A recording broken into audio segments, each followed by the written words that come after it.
Hey there guys, this is the Basinger, and welcome back to a brand new episode Compare and Contrast, and I can't believe we're actually covering 6 of these games, 3 of each trilogies. I haven't actually covered any PlayStation 1 game really, because honestly I never really grew up with the PlayStation 1 era. I've dealt more of the GameCube and onward because I guess I was just born too late or something. But yeah, I am able to revisit what I missed out on my childhood, and thanks to these 3 trilogies, or 6 trilogies or whatever, I'm sorry, I'm just getting all flustered, I'm able to cover what I missed out on instead of the downsides of the series because of the GameCube era of the series. It's April 1st, isn't it?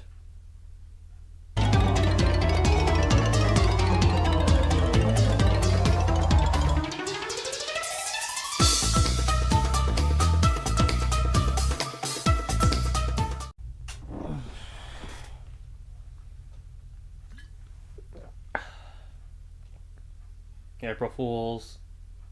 Yeah. The original trilogies for both Spyro and Crash have been massive success, selling over 7 million copies for all of their games. It's been a staple PlayStation classic for many years, and anyone who has owned a PS1 and grew up with these two mascot platformers will tell you how amazing these two series were. Both of these series also receive HD trilogies, and I knew I had to get into the action somehow. So I bought these two games day one, and as of now, it's one of the best sets of collections I've ever played. If past me played these, he would be super excited, but hey, my niece and nephew are probably having a lot of mileage with these two games on their Xbox One, so I can at least have them enjoy their childhoods, assuming they're not playing Minecraft or Fortnite. But for real, these two games are the best way to experience the old classics. Some hiccups from time to time, like the abundant amount of glitches in Spyro 3, and the Coco Jet Ski stages feel too realistic, but overall, solid remake.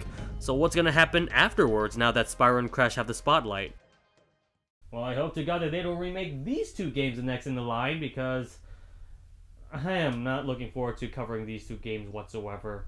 Sure, I've covered bad games before, Ninja Gaiden 3 comes in mind, but at least that was just one game that I've covered. These are 2 games that are bad.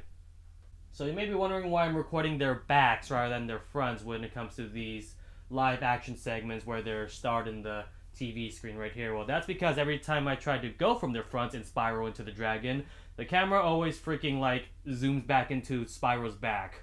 I mean, I guess I should just record most of my footage like this, huh? Because 2 of these games don't give a crap about what I do with my production of my videos. For God's sake, that looks like a Sugar Punch video. Like I said, never grew up with the trilogy, and that extends further to these 2 games and any other games in the 2 series. The closest thing I remember from my childhood is playing A Hero's Tale in my cousin's Xbox, and even then I barely remember what happened.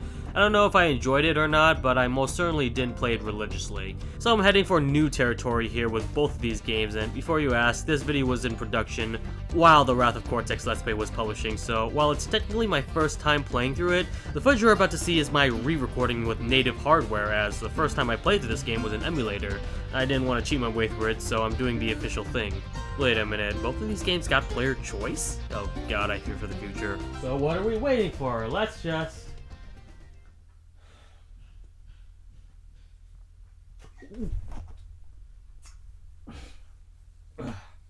This is Crash Bandicoot Wrath of Cortex versus Spyro Into the Dragonfly. Goddamn, wow, those really went inside my nose.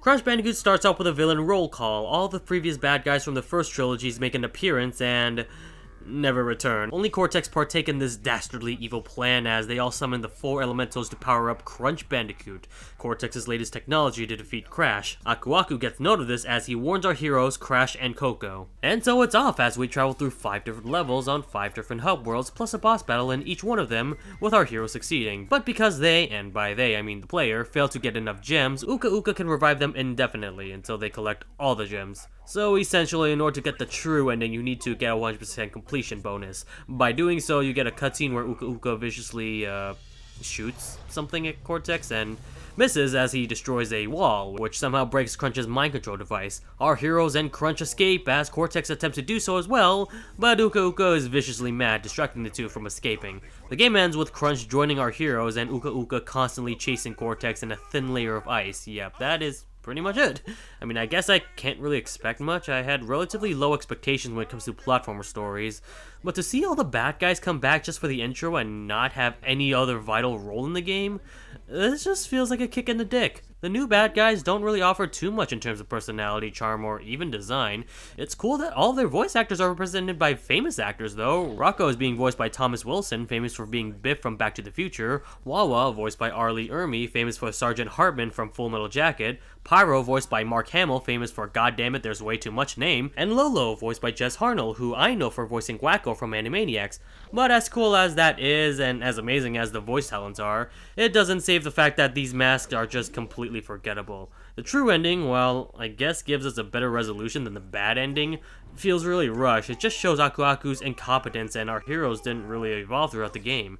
Still, it's nothing too offensive. Unlike Spyro Enter the Dragonfly, I'm pretty sure you know which one I feel the most vitriol over. Alright, let's jump into it. Enter the Dragonfly starts off with Hunter having a stroke.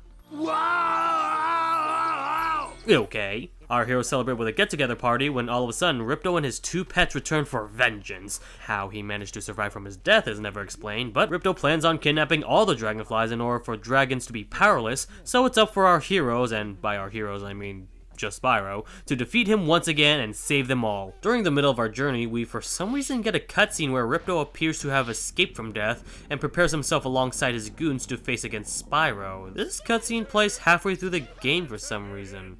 Huh. As we continue to rescue the dragonflies, we face our first encounter with Ripto. We beat him, and then we face him off again after rescuing more dragonflies. And then after rescuing all the dragonflies, we face him for a third time. Okay, what the hell is this? We don't even get to face off his minions, it's just Ripto 3 times in a row? The battle doesn't even change. Every time you fight him, you just do the same thing. Just flame him during the bubbles and ice him during the fire shields. With the only difference being his last encounter where he turns into this monstrosity. We beat him, and I guess the party resumes with the final scene having Spyro wink at the audience. Wow. I mean, just wow, forget a simple story, this is just unorganized. The story feels as though it's being played in different order, and above all, it's just repetitive as all hell. We don't get to see much of any of the characters. There's no growth between our heroes, no development from our villains. If anything, they just substitute the laziness with cringy fourth wall jokes. This is just to mask the fact that they have an incomplete story. Not every single character from the previous game even gets a cameo. It would have been nice to at least see them interact with Spyro or be a participant in the beginning of the game. Instead, they just mysteriously disappear from the series. Now, some do return in future sequels, but the only characters you get to see for the most part are Bianca and Hunter, and even then, it's only 1 or 2 scenes. I guess by technicality, Crash Bandicoot won because, while it's nothing great, it was basic enough. Spyro can't even get that correctly. Mind you, both games are absolute trash when it comes to its story, but it's obvious that one had more trouble being cohesive than the other. But hey, we don't usually play the game for its story, right? How does the game feel in terms of its leap to the 6th generation?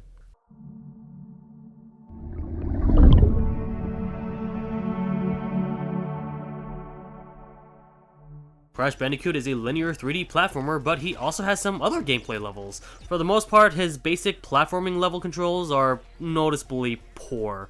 I don't think he controls as great as his trilogy. He's a lot more slower and floatier. Now, by the end of the game, he does have a run button, which makes him feel a lot more better, but you unlock this near the end of the game, so it's only there to replay through the levels.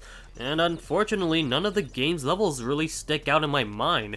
There are some cool things like this one part where Crash turns into a skeleton when he goes through this x-ray machines, or during this chase sequence, the camera is aligned nicely to the player so that when you see the boxes or nitro, it's quick enough to notify the player what to expect. But unfortunately, a lot of the game drags down into basic platforming or very slow moving. There's a sneak ability where you hold the Z button in order to not disrupt nitro boxes, but these are very situational, and the Aku Aku masks don't even get you that much of a speed boost. It's heavily nerfed, and they're usually placed in the most lamest spots. Although I do like this one section where there's 3 Aku Aku boxes with a bunch of nitros. That looks really cool. When you're not platforming, you're most likely dealing with a bunch of these gimmick stages. The Super Monkey Ball contraptions is super slippery. The camera is always in this isometric view and it's super linear. Not a whole lot of exploration when it comes to these levels, it's purely straightforward.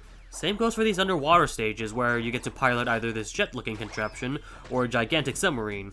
I'm a little more lenient with the jet since Crash's hitbox is not too big. It is long, but because the camera focuses a lot more on verticality, it's not that big of an issue.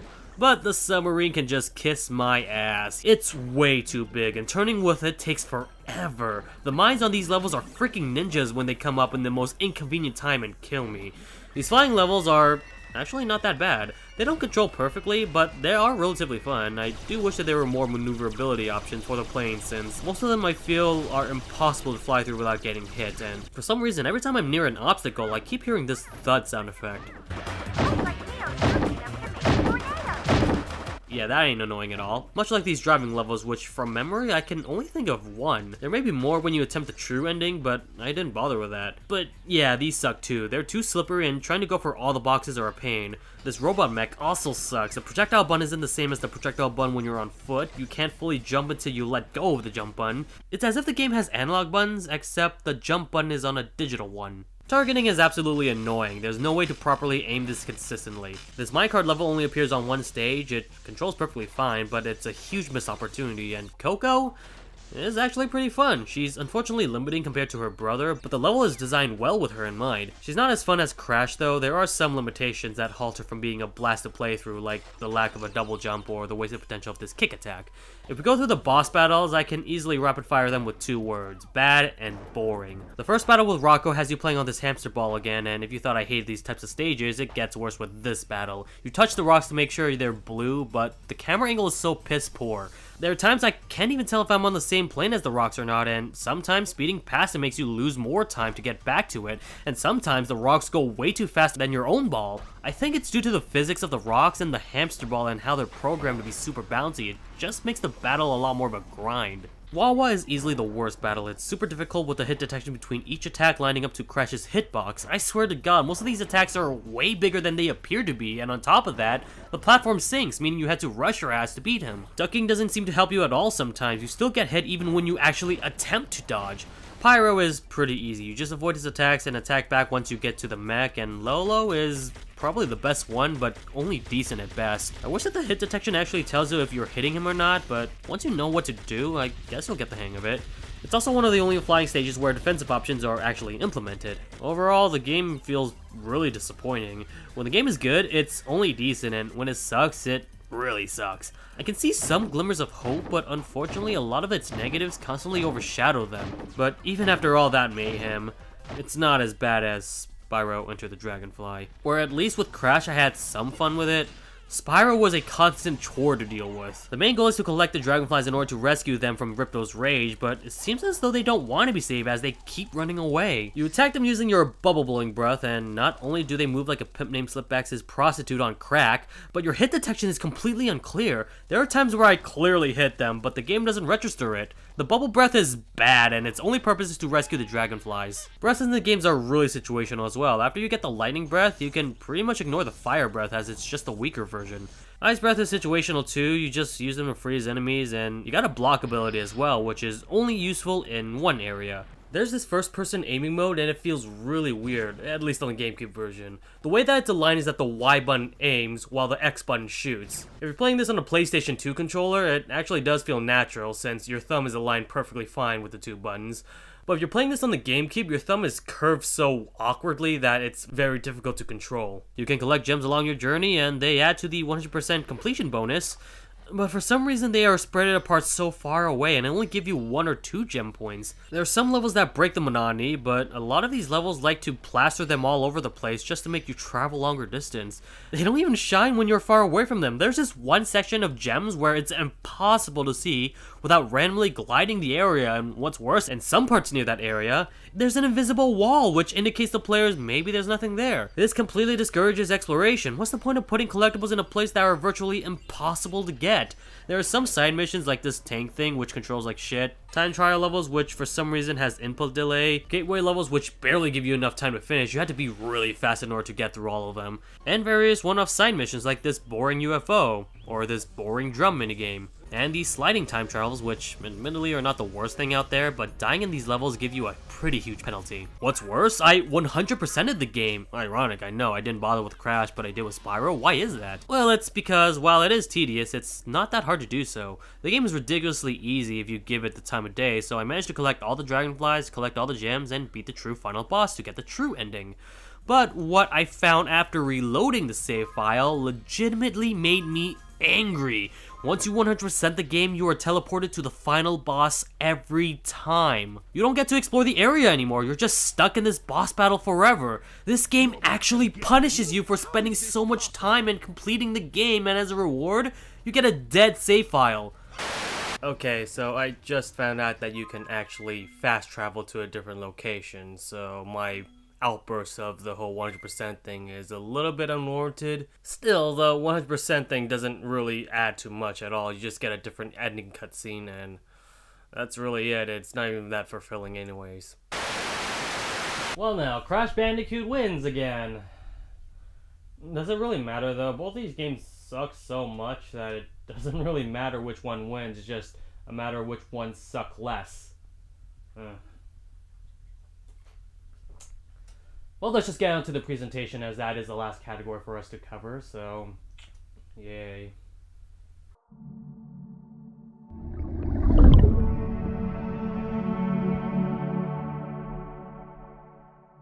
Well, if you want to compare the graphics of both of these games to its predecessors, then yeah, you can tell that there's a slight improvement. However, I can't say for sure that this is utilizing GameCube's full potential. The polygons on most of these characters feel a little too simple. It's like an HD N64 game, except the game's not even in progressive scan. The most detail you can see are from all the mask designs, that includes Aku Aku and Uka Uka, but otherwise, every other character seems bland looking. The same goes for most of the animation as well. Crash's default stance when he's standing still looks like his shoulders had surgery, and he doesn't blink properly. I can't tell if that's supposed to be Crash's kooky personality or lazy programming. The frame rate is pretty bad as well. This game cannot hold still at all. It seems to change between 60 and 15 at times, more so when particle effects are on screen. It doesn't seem as though the game is fully optimized at all. I'd like to point out that most of the issues are because I'm playing on the GameCube version, but similar issues can be said for the PlayStation 2 version as well. In particular, the loading screens are really long. I haven't seen much of the Xbox version, but I've heard it's the best version out of the three. I don't know if I got unlucky or not, but the game did crash on me twice. Once where the game froze as soon as I finished the level, and one where I had an infinite loading screen. This might add more to the poor optimization of the game, though it could also be the fact that the disc looks pretty scratched up. But while crash fluctuates between 60 and below 30, Spyro can't even hit 30 frames per second. Every level seems to chug so badly, and the game runs slower than my grandma on Quaaludes. Character models aren't any better, they legit look even worse than Crash. Spyro looks decent enough, but Hunter looks like he's high, Bianca looks like she doesn't care about life, and Ripto, good god, his mouth is ginormous. Every time he talks, his mouth extends constantly, and it looks like he's about to eat Spyro. Textures are of low quality, the loading screens are long as hell every time you enter and exit a level, and glitches are aplenty. I'm not even trying to do most of these on purpose. For some reason, there are times where hit collision is so bad, I stand in the air. Sometimes levels won't load properly, some of the voice dialogues don't match up with the subtitles. I told you I could handle it. I wasn't born in the backcountry, you know. Spyro would always exclaim the name of each Dragonfly he rescues, and on top of it being annoying, sometimes he says the name wrong. Hey, it's Russell Tim! Hey, it's Margaret! Hey, it's Karen! Sparks' voice acting, without subtitles you'll never understand what he's saying, and sometimes they don't even provide subtitles at all. But the biggest offense is in this section of the programming, where for some reason Sparks' voice completely changed into Spyro's voice. The dialogue doesn't even match up to the context of the conversation. How the hell did they screw up the voice acting so badly here? Yeah, tell me about it. Hi! Imagine if my voice changed in the middle of this video. Wouldn't it catch you off guard? Don't lie, I know it would. This game is buggy as all hell, and I didn't even capture most of what's wrong. From the footage I could find online, the water collision can make you swim in air, you can clip between objects to the point where you can even beat the final boss and skip the game entirely. The credits also look unfinished, like Sparks is sparking in place, and Spyro has this facial expression that looks like someone shoved a dildo up his ass. Oh, and he's completely frozen. Why did they do this? How is it possible that both of these games suck so badly? Is there legitimately anything that's... Actually, the soundtrack's pretty damn good. While the game musics are not as good as their original trilogies, they are still pretty good. One issue I do have is that they loop improperly, but otherwise, Crash has the crazy fun factor, and Spyro has that smooth pop motif. But even so, overall, I don't recommend playing either one of these games. Crash Bandicoot does win overall, but it's only because it sucks less compared to Spyro. Spyro just has all the glitches, the unpolished development, and the boring gameplay. It's unfortunate what happened to these two series after the PlayStation 1 era. Well, knowing the fate of when Nintendo would acquire two PlayStation juggernauts, was an ultimate disappointment. I really should have seen the date coming. April Fool's Day is a real bitch, you know, but you know, on the bright side, it could be worse. At least it wasn't an out-of-season Halloween special or anything.